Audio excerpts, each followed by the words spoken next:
प्रार्थना भी नहीं करनी पड़ी, क्योंकि हमारा पीछे के जन्म से चलता रहा है। इसलिए कि जैसे होता है ना, कोई किसी को समझाए, कोई किसी को प्रेरित करे, फिर उसकी समझ में आवे कि जीवन का लक्ष्य भगवान की प्राप्ति है, फिर वो चले। ऐसा मेरे जीवन में कुछ नहीं था। स्कूल से आते तो आग लग जाती है हृदय में, यार अम्मा हमारी नहीं, ये मरेंगी, पिता हमारे नहीं, ये मरेंगे, हमारा है कौन? ये पढ़ाई लिखाई करके क्या करेंगे? धन मिलेगा, धन का क्या करेंगे? भोग भोगेंगे, भोग के क्या करेंगे? मर जाएंगे। यार मतलब शांति कहाँ है, आनंद कहाँ है, कैसे जीवन का? बस इसी प्रश्न ने, किसी ने हमको नहीं समझाया, इसी प्रश्न ने कहा भागो भागो, ये पूर्व जन्म का भजन ना, भागो। 13 वर्ष की अवस्था में भगा दिया घर से और पूरे जीवन किसी का सहारा नहीं लिया, किसी व्यक्ति का सहारा नहीं लिया कि हम किसी साधु महात्मा का प्रगट में ऐसे साथ चलना, सा कभी किसी का नहीं।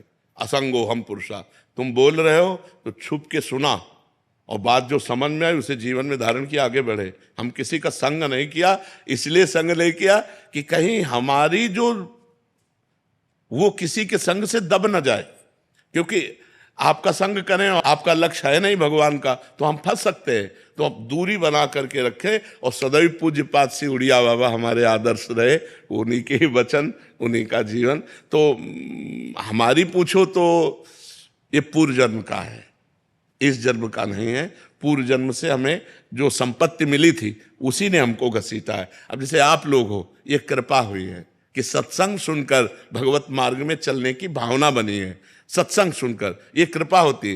बिनु सत्संग विवेक न होई और राम कृपा बिनु सुलभ न सोई। बिना सत्संग के ज्ञान नहीं होता और बिना भगवान की कृपा के सत्संग नहीं मिलता। लेकिन पूर्व जन्म का जो जैसे ध्रुव जी थे, बाल्यावस्था में 5 वर्ष में निकल पड़े घर से और 6 महीने में भगवत साक्षात्कार कर लिया। ये मथुरा में आके मधुपुरी में 6 तो क्या ध्रुव जी को 6 महीने में भगवान मिल गए? नहीं, पूर्व जन्म में भारी तपस्या की, 6 महीने रह गए थे पूर्णता में, तो 6 महीने में पूर्णता में हो गया। अब जैसे 1-2 लोगों ने कहा कि हम आप जैसा बनना चाहते हैं, हम भाई ये तो हम वादा नहीं कर सकते कि तुम प्रेमानंद बन सकते हो, क्योंकि भगवान के यहाँ ढांचा अलग है। आप जैसा ढांचा नहीं है, आप जैसा ढांचा नहीं, आप अकेले हैं। पूरे भारत में आप देख लीजिए, कुछ ना कुछ फर्क पड़ेगा। कितने ढांचे हमारे प्रभु के पास, आप सोचो। तो अच्छा, प्रेमानंद बनने के लिए वो सामग्री चाहिए जो बचपन में हमको पूर्व में भगवान की कृपा से मिली। उस सामग्री से अकेले भागना और कितना कष्ट सहा है पूरे जीवन में, तुम्हें कैसे बताए। जैसे कोई चल रहा हो, मेहनत कर रहा हो, तो कोई स्याबास बोल दे तो अच्छा लगता है ना, और उसे गाली दे करके उसको निराश कर दे तो प्रायः निराशा ही मिली है। तब वो अंदर से, हाँ, तब वो पुष्टता आई एकमात्र भगवान का आश्रय लेकर। तो सत्संग सुनो, नाम जप करो और भगवान से प्रार्थना करो, तो वो तुम्हारे जीवन की डोर अपने हाथ में ले ले। अब जैसे हमारे जीवन का है, अब हमें ना बुरे से कोई ना भले से कोई, जैसे चलाओ बस अपना। ऐसे हो गया कि जैसे ड्राइवर बैठा है और वो कहाँ ले जाएगा, कैसे ले जाएगा, बिल्कुल अपने चुपचाप बैठे। क्या बुलवा रहे हैं वो सुन रहा हूं, क्या करवा रहे हैं वो देख रहा हूं, कहाँ ले जा रहे हैं, क्या क्या हो रहा है, ये उनका खेल। ये भागवती ज्ञान है।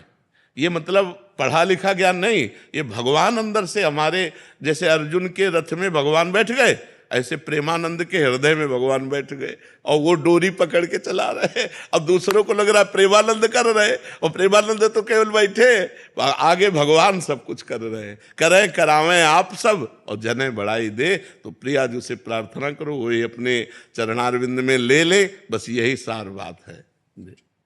जैसे दोनों तरफ बैलेंस करके चलना, संसार और परमात्मा, बहुत मुश्किल। हाँ, है तो कठिन, पर बच्चा बाबागिरी भी बहुत कठिन है, बहुत कठिन। अच्छा, 1-2 महीना ब्रह्मचर्य रह लो, खुली बातें कह रहा हूं। 1-2 महीना तुम्हें नियम दे दे कि 2 महीना ब्रह्मचर्य रहो, आप आराम से रह लोगे कष्ट सह के, लेकिन आजीवन ब्रह्मचर्य रह जाओ।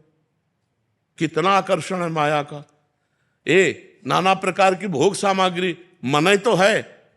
25 वर्ष जो जीवन कटा वो ऐसा जीवन था कि पूरे जीवन में कभी किसी रसोई में बैठ के भोजन नहीं किए, वृंदावन के सिवा कभी जीवन में ने कि आओ बाबा बैठो गरम गरम, नहीं, एक रोटी यहाँ से मिल गई, एक मिल गई, और वो भी मिली कि ना मिली गंगा किनारे 10-10 किलोमीटर दूरी गांव है, अब गंगा किनारे ही चलना है, अब कई कई दिन हो जाते भोजन नहीं मिलता, बड़ा कष्ट में।